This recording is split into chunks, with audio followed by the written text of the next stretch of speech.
Super excited to welcome back Vishal, the founder of Probabilistic, to speak about why is AI all about making decisions.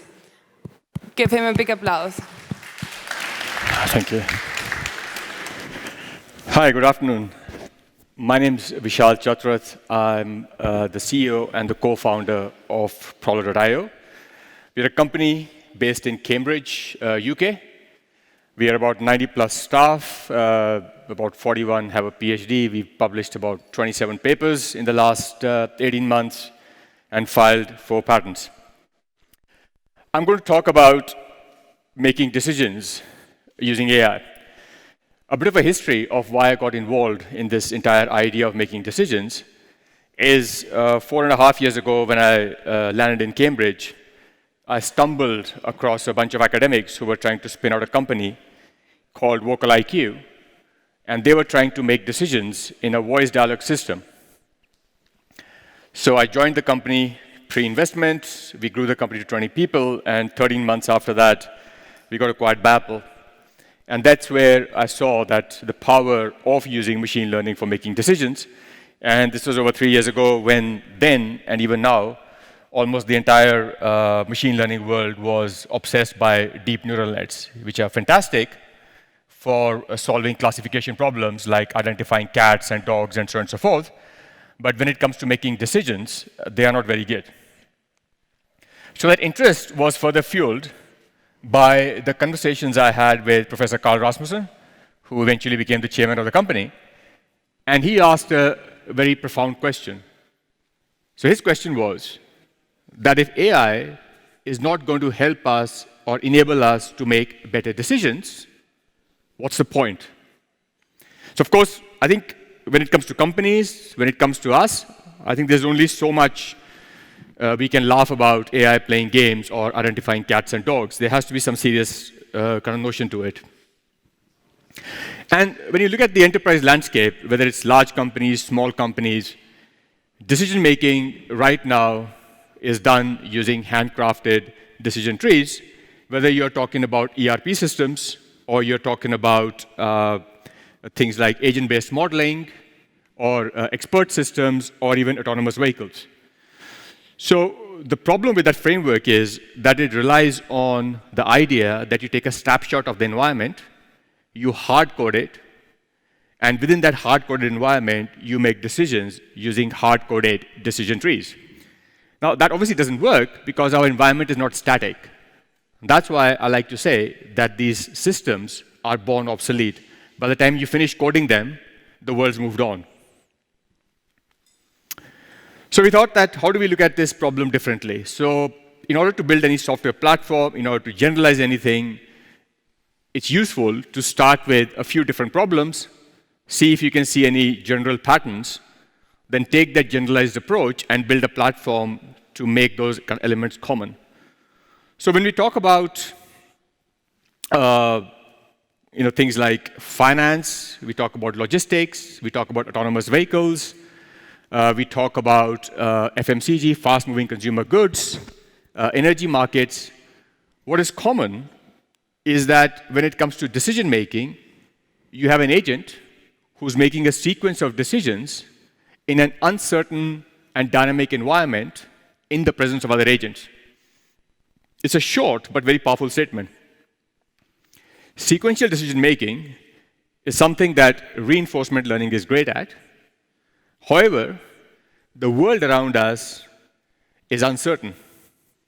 So we have to have a notion of building a dynamic environment simulator that has a measure of probability and uncertainty in which decisions are made. But at the same time, there is no real-world application which is a single-agent problem. Whether it's an autonomous vehicle, whether it's anything else, we are always surrounded by other agents around us to make a decision. One of the panelists who was here before my talk gave a very interesting example that when he rides a bicycle around here in Munich, he's constantly threatened by everything else moving around him, which is a great example of multi-agent environment in which we live. So in order for us to build AI, which is really applicable to the real world, we have to start by building a probabilistic environment, which essentially means taking the past data and build a dynamic environment simulator that has a measure of uncertainty. And within this dynamic environment simulator, you use reinforcement learning agents that learn the dynamic and uncertain behavior of the environment in order to make long-term strategic decisions inside it. And multi-agent systems is essential because in order to model the dynamics of any environment, whether it's a factory, whether it's an energy trading or financial trading market, or it's like a smart city or the smart grids, you have to understand at the individual level how these agents will behave. You can't apply swarm behavior because that's like a blunt instrument, because ultimately you have individuals who are making decisions based on the incentives that they have. So let's start by going a bit deeper into the probabilistic modeling bit and why that's important. So I'll start with a quote from Professor David Mackay, who, when he starts his book, or when he started his book, he wrote that decision theory is trivial apart from the computational complexity. So it's a very tongue-in-cheek example, a very kind of a British way of saying things, because the computational details are really the beast. That's really the hard bit to engineer and make it work properly. So for those of you who are familiar with decision science, there is a pretty straightforward equation, or a very short equation, which looks something like this. I won't explain that too much in detail, but it basically means that for a series of possible actions, which is A, there are some possible outcomes. And for those possible outcomes to happen, there is a certain cost or a reward, depends if you're a pessimistic person or an optimistic person. And for us to be able to get to that reward and kind of get to some predictions, we have to essentially average them out. Now, let's look at this with a real-world example. In a lot of cases, the actual science behind something might be complicated, but the decision-making itself might be fairly simple. Let's look at this, my normal situation which I have living in England about taking an umbrella. So while there's a lot of complexity about predicting the weather, the actual decision whether I should take an umbrella or not is fairly straightforward. The ideal world would be that's a sunny day, I don't have to take an umbrella, so I'm very confident, so I would award myself a +1. A slightly less ideal day would be that it's still a sunny day, but I take an umbrella before the day starts, so I'm slightly inconvenienced by the idea of having to carry that umbrella. Or I do take that umbrella, and it rains, which is again not brilliant, but it's still neutral. The most negative situation would be that I start the day without an umbrella, it rains, and I get wet, which is deeply inconvenient for me. I don't like being wet in the rain, so I give it a -1. So here, the decision is actually quite simple. It's whether I take an umbrella or not. Machine learning is fantastic by itself in solving simple problems related to decision-making. However, when we are trying to model more complex decision-making, that's where you need probabilistic modeling. Now, to give a feel for the simple versus the complex, let's see a few more examples. So when we look at a typical machine learning engines or decision-making, so most machine learning methods out there are simple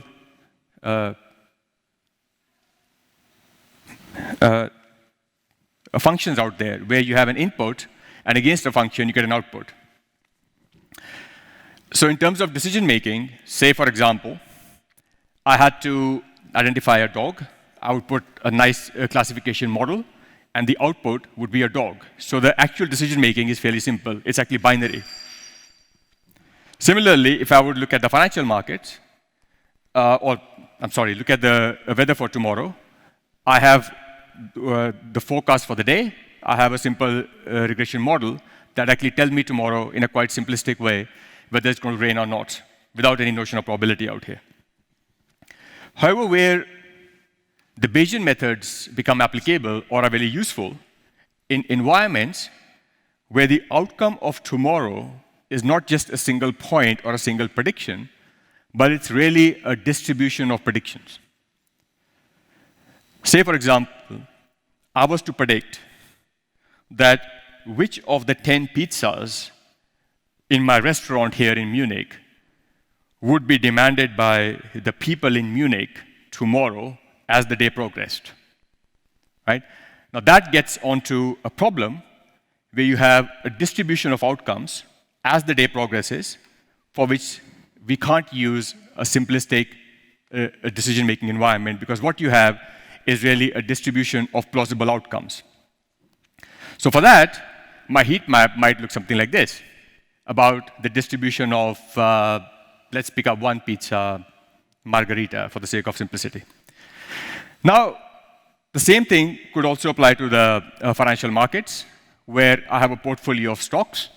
And this portfolio of stocks, if I have to look how my portfolio will evolve tomorrow, will consist of not just the individual impact of the distribution of those stocks, but also the various environmental factors that would affect the implication of those stocks. So for example, yesterday, Trump tweeted, and the Amazon stock went completely bonkers. So it's that sort of a notion of more sort of a probabilistic modeling. And similarly, if I want to, say, dig for gasoline here in Germany, so how do I come up with a distribution using a probabilistic model by which I understand which are the best places to dig for gas, and similarly make a decision in what sequence and under what cost function should I dig for that? So how do we apply that, think about probabilistic modeling to actually practical problems? So let's think about forecasting things as they happen in cities. So if you're in a typical city, you have planes, and you have trucks and lorries that deliver some goods.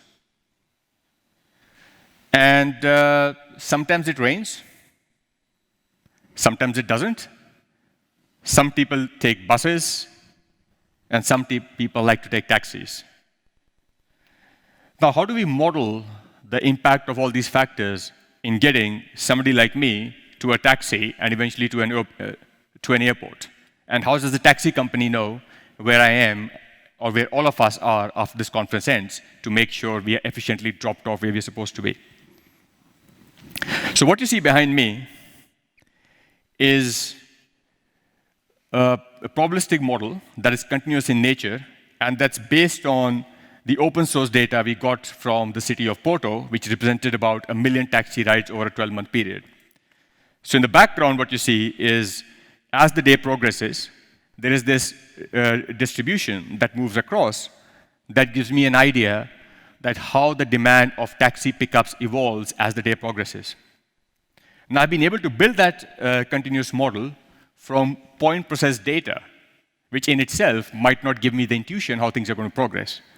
But at the same time, I've taken that data and compared it to 1 week later actual pickup data from the city of Porto to see and compare how that fits with what I had predicted. So how do we use this to make decisions? So the decision that we're trying to make is a resource allocation problem. How do we assign taxis to a certain part of the city before the demand actually arises to optimize it? So I don't have to call and then wait for the taxi to come. So a resource allocation problem, as a lot of you might be aware out here, is a heterogeneous problem. So you can have lots of different group sizes of people and different kinds of taxis, different kind of capacities, and at the same time, different package sizes that need to go into different vans, etc. So of course, we can apply certain environmental constraints because not anything needs to be learned. So for example, there's a fairly safe assumption I can make that the DHL drone out here won't be picking up a passenger. But at the same time, the resource allocation problem out here should not be solved as a myopic problem, but rather than a long-term strategic problem, because as the day progresses, the environment changes with almost every timestamp. Because every time somebody enters a taxi, the distribution changes, everybody exits the taxi, it changes, and so on and so forth. So we have to solve it as a long-term problem. And the impact of solving that problem looks something like this in the simulation behind me, is the heat map that you see out here, which is not static. The reason I had to make it static in this slide, otherwise PowerPoint would crash, gives me a distribution of how I expect the passenger behavior to be, and against that predicted behavior, I'm coordinating the taxis to be able to go up and pick up the passengers. Those of you here with a background in operations research, or if you have studied any bit of OR, would say, aha, but we can also do this with the traveling salesman problem.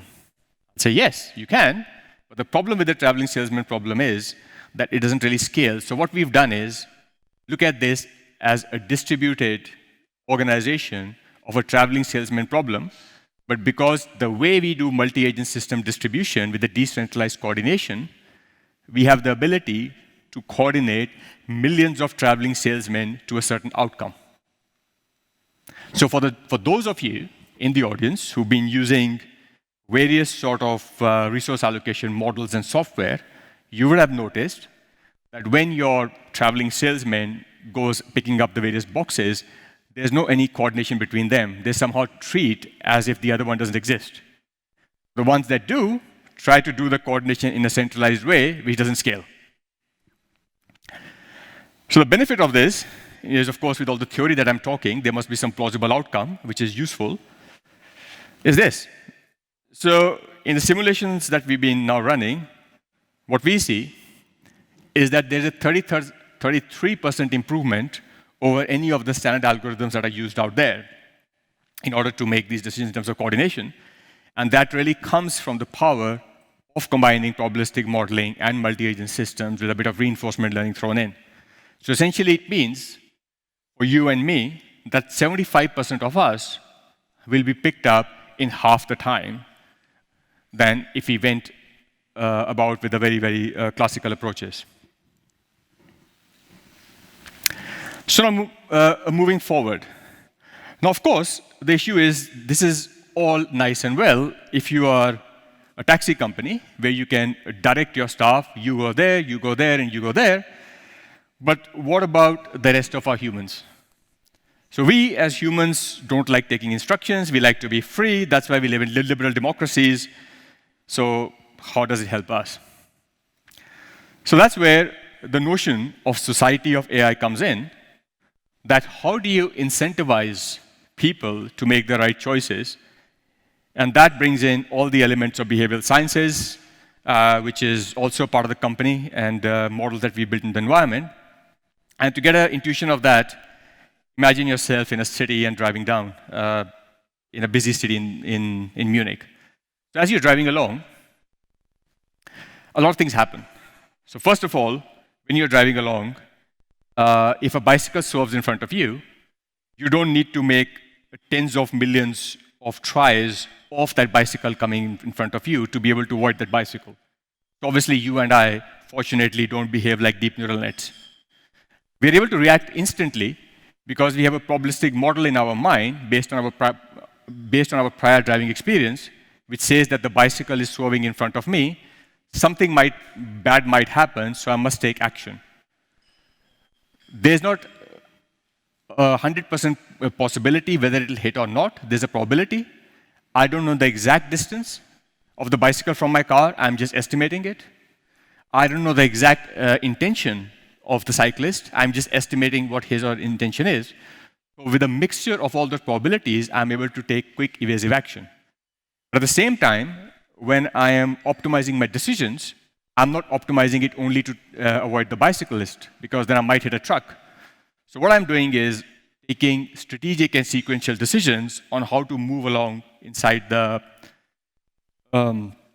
traffic and avoid hurting other people and getting hurt myself. So when we look at the city, it's really a multi-agent environment. And in that multi-agent environment, lots of things are going on.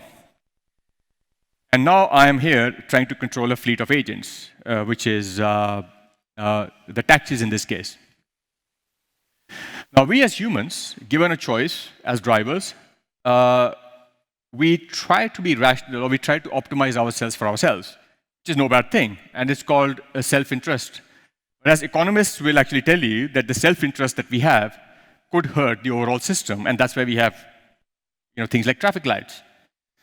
Now, a very good example is that in these two routes that you see in front of me, going from that side to that side, there is a 5-minute way to get from A to B and a 6-minute. So I, as a reasonably sensible guy, will take the shorter route.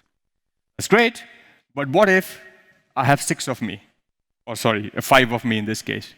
So when I have 5 of me, when I try to go down the shorter route, I end up causing a traffic jam, which essentially slows all of us down. And this is a problem with the existing navigation systems, because whenever they actually kind of tell you which road to go down, they'll all try to get you down the same way, and you keep causing new problems. And that's where the benefit of having a multi-agent-based system actually comes in, which constantly models what's going on in the environment, forecasts individually for each of the agents in a long-term fashion, so it distributes the traffic, which is good for the entire system. Now, where am I? Yes. So, congestion from a game theoretic perspective is a gain. So, in this case, what you see again, there are 6 of me. 6 of me want to go to the destination. Either I can go over the top or from under. And the circle that's right in the middle, which, let me see if I can point to it. So the circle in the middle, which shows a small a hill, which is what I'm trying to avoid. So in both the cases, whether I take the top route or the bottom route, it takes me roughly about 8 plus 3, 11 minutes to get from one side of the city to the other side. But what if we decided to put a tunnel through the roof? So if we do that, fantastic. That takes 1 minute, so I should save a lot of time. And guess what? Everybody finds out that there is a tunnel, because we tweet these days and we are very good at disseminating information. So what happens is all 6 of me decide to go down that tunnel, and the outcome is not very good. Instead of getting from A to B in 11 minutes, it takes us 13 minutes, which is not fantastic. And that's why adding resources in a city or a country a lot of times is not a good idea. For example, we all know that enough food is produced in the world. It's like a distribution problem. Similarly, there's, in a lot of countries, enough road networks out there. It's a problem of distributing the resources, the traffic, in terms of train networks, in terms of stock markets, and a bunch of other things. So we look at a lot of problems in the world as a demand and supply problem, which needs to be modeled and solved in that way.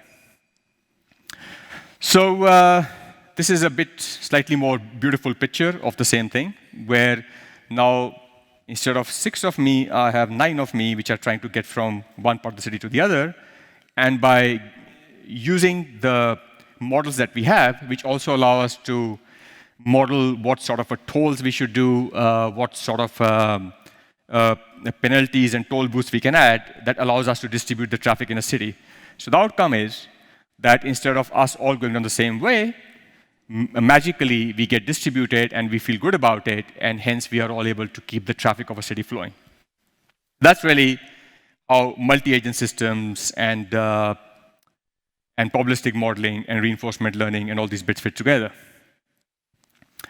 So what we've done at our company is a few months ago launched Wuku, which is our platform for decision making. And in the interest of time, I will kind of push through or skip the bit about the details about the platform. But the important bit I would like to point out here is that when it comes to AI and machine learning world, there is the evolution of what we are seeing is going to have some semblance in what we saw with the rest of the tech industry. And that's mainly the fact is that one-trick ponies give use to multi-use platforms. So each of the 16 circles that you see on the right-hand side here, your left-hand side, is bits that I have used over the last 20 years, maybe not all of them. But now I'm essentially able to use the functionality of all those things in one device, which I call a phone, and I carry around in my pocket.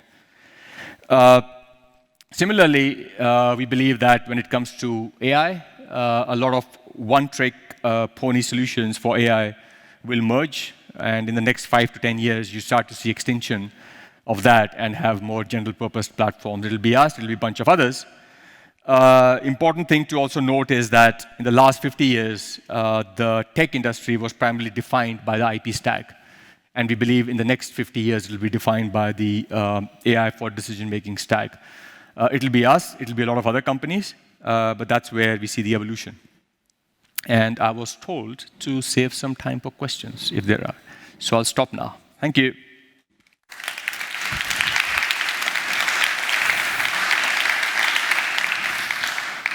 Yes.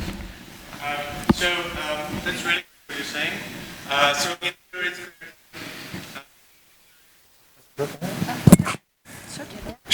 Good. So in theory, it's clear that you can optimize towards the system optimum and not the user optimum.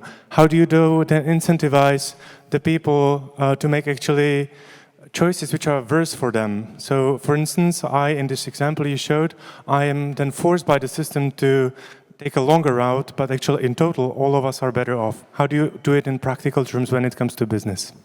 Yeah, so I think it's an important question. I think when it comes to incentivization, there is an actual cost that's given to a person. So in the case of this example, what you would have in practical terms is some sort of a tolls in the city, right? So the idea of a toll is really for people who do need to take a shorter route for whatever business needs, will pay that extra. But for the ones that, like me, I'm on a holiday, I don't care, I can take that, 1 hour extra. Yeah. Yes, sorry, I didn't see that. Yeah. Thank you very much.